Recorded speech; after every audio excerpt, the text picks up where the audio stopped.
এটা ঐতিহাসিক জায়গা। ডক্টর শ্যামাপ্রসাদ মুখার্জির নেতৃত্বে 1946-এর 4 এপ্রিল থেকে 6 এপ্রিল 6 এপ্রিল এখানে পশ্চিমবঙ্গেও ভারত ভুক্তি রেজুলেশন পাস হয়েছিল, যার মূলে 1947-এর 20 জুন আমরা বাঙালি হিন্দুদের হোমল্যান্ড পেয়েছিলাম এবং আমাদের পূর্ব পাকিস্তান অর্থাৎ পাকিস্তানে তদানীন্তন আজকের বাংলাদেশে যেতে হয়নি। আমরা পশ্চিমবঙ্গে ভারতে বসবাস করছি আজকে। বাবা তারকনাথের দর্শন করতে পারছি, বাবার মাথায় জল ঢালছি, প্রণাম করছি, কপালে চন্দন লাগাতে পারছি। ঐতিহাসিক জায়গা। এখানে আমরা তারকেশ্বরে যেহেতু ডক্টর শ্যামাপ্রসাদ মুখার্জি রেজুলেশন নিয়েছিলেন সেই জায়গা এবং সামনে 20 জুন, এটা নিয়ে আমাদের কিছু পরিকল্পনা আছে। যেহেতু আগামীকাল ক্যাবিনেট আছে, সেহেতু ক্যাবিনেটের আগে আমার পক্ষে মুখ্যমন্ত্রীর পক্ষে কোনো সিদ্ধান্ত ঘোষণা করা ঠিক নয়। কালকে ক্যাবিনেট মিটিংয়ের পরে আমি নবান্নতে আপনাদের জানাবো। কিন্তু এরকম একটা পবিত্র জায়গা দীর্ঘদিন এমন একজনকে করেছিল যাতে এখানকার মানুষের ট্রাস্টি বোর্ডের মাথা। এখনো ট্রাস্টি বোর্ড ডিফাঙ্ক হয়ে আছে।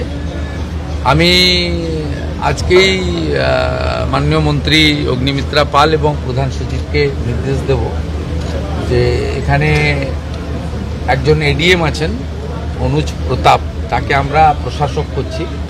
যেহেতু শ্রাবণী মেলা সামনে, শ্রাবণী মেলাকে কেন্দ্র করে এবারে সরকার এই বাবা তারকনাথের তারকেশ্বরের যে পবিত্র ভূমি, এর যে শ্রাবণী মেলায় যে ভক্ত আসেন, তাদের জলযাত্রীরা আসেন, তাদের সুবিধার জন্য একটা বড় ব্যবস্থা নেওয়া হচ্ছে। এবং আশু তারকেশ্বর মন্দিরকে কেন্দ্র করে আমরা কিছু কাজ করব। প্রথম তো ওই পবিত্র পুকুর পাড়ে সব রং করে রেখেছি, রঙের কালার তো পরিবর্তন আগে করা দরকার। ওগুলো ঠিক আধ্যাত্মিক বা সাত্বিকতা বা আমাদের সংস্কৃতির সঙ্গে মানানসই রং না, ওটা আগে করতে হবে। এক্সিএম হাতে সংবিধান নিয়ে হাঁটছে, বলছেন পশ্চিমবঙ্গে গণতন্ত্র বিপন্ন। আমাকে কি একটা ছবি পাঠিয়েছিল, এত দুরাবস্থা আমি জানতাম না। এত দুরাবস্থা, এক ঝুড়ি লোক, 150টা লোক আসেনি। আপনারা তো সাংবাদিকরা গেছেন 200 জন, আপনার 200টা সাংবাদিক না থাকলে তো আর করুণ অবস্থা। তারপরে রাজ্যসভা লোকসভা মিলিয়ে এতগুলো এমপি শুনলাম, 3টে এমপি গেছে, 6 জন এমএলএ গেছে। ও দলটার অবস্থা ফলতার মতো হয়ে গেছে। কোন বিধায়ককে 20 বার পর্যন্ত ফোন করছেন যুবরা, সেই দলের কোট আনকোট, যে তারা অসুস্থ শুনেছিলাম। ফোনে করেছেন এরকম? অসুস্থ হলে ফোন করা যায় নাকি? স্যালাইন টেলাইন কিসব চলছে?